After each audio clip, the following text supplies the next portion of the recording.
Hello, ladies and gentlemen, and welcome back to Delusions of Grandeur. And here I have another review for you. I, David Strege, which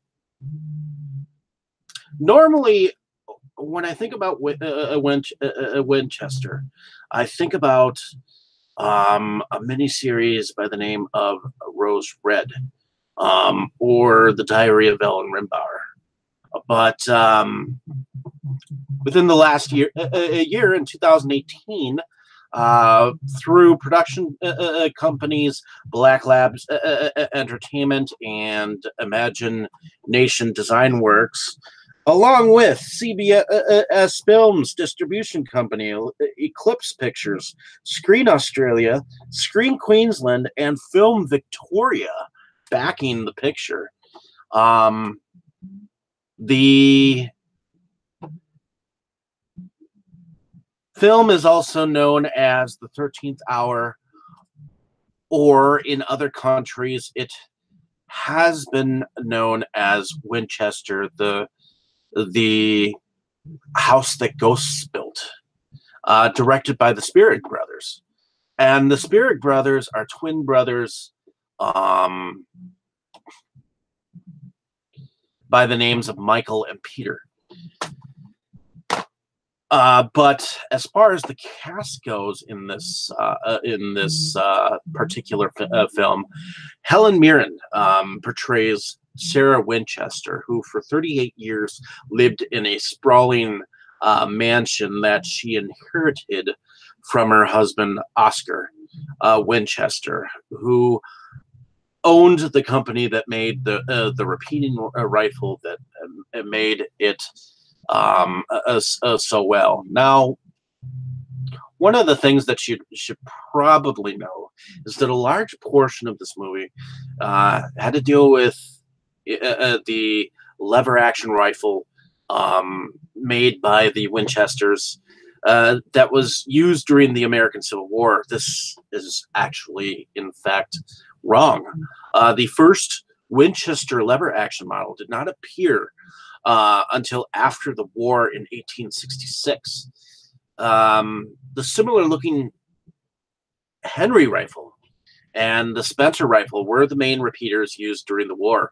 And even then, repeating rifles were themselves rare on the average Civil War battlefield. Most troops used traditional single-shot weapons, primarily known as rifle muskets. Now, the beginning of this film involves the young son of Marion Marriott, played by Sarah Snook, who seems to be repeatedly possessed by some kind of spirits within the home. And her young son is named Henry.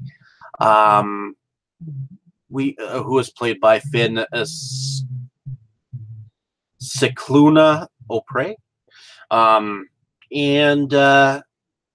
ultimately, a Dr. Eric Price, played by Jason Clarke, is ultimately called to the 6-acre supposed residence. Now, this is set in the time where Sarah Winchester evidently spent 38 years of her life here, and in real life, she was known to Sarah Winchester was known to keep on building onto this mystery house that where there were stairs that went nowhere, and things of that nature. In real life, she actually had a fascination with the number 13. Evidently, she had designed much of the house with spider webs because she believed that those were, lucky. But there were stone glass tablets that numbered to 13 in the windows. So you get a sense of what Sarah Winchester was all about. Now, parts of this film reminded me quite a lot of the remake of 13 Ghosts, not in the sense that it was set in a specific time period, but because there were a number of rooms that were set to keep the ghosts that supposedly haunted this mansion in place, with 13 nails nailed into these doors. And that is why it reminds me of 13 Ghosts. Now, there's been a lot of backlash on this film because it's basically has jump starts, relies on jump starts, and doesn't really scare people. And I don't think it was meant to scare people. I think it was meant to tell what a kind of a bit of some of the story, about a man that evidently had been shot before with one of their rifles, who ultimately became the savior of the home, and a massacre that happened and was haunting this whole place. So I thought that this film was very entertaining to me,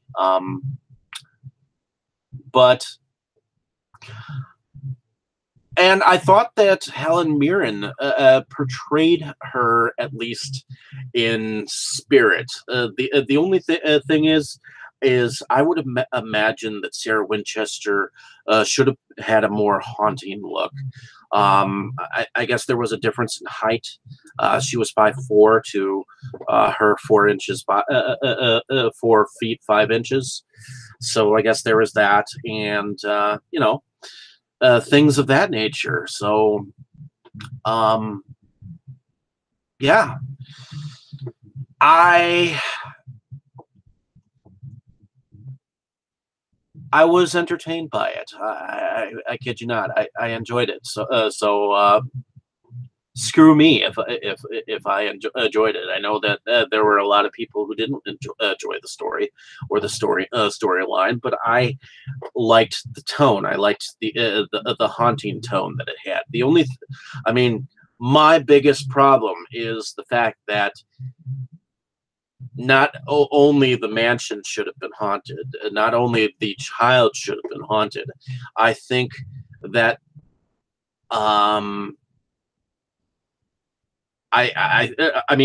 if you look at the differences between the Ellen Rimbauer in Rose Red and this particular character of Sarah Winchester, I would go for more that look than I would this look, even though she portrayed her rather well, and I would have imagined that she would have been more haunted looking. Maybe it's just me or whatnot, but the moment where young Henry ended up trying to shoot at Sarah Winchester, that moment I enjoyed, even though in reality, Marriott did not in fact have a son. In fact, she adopted a daughter much later, after 1906.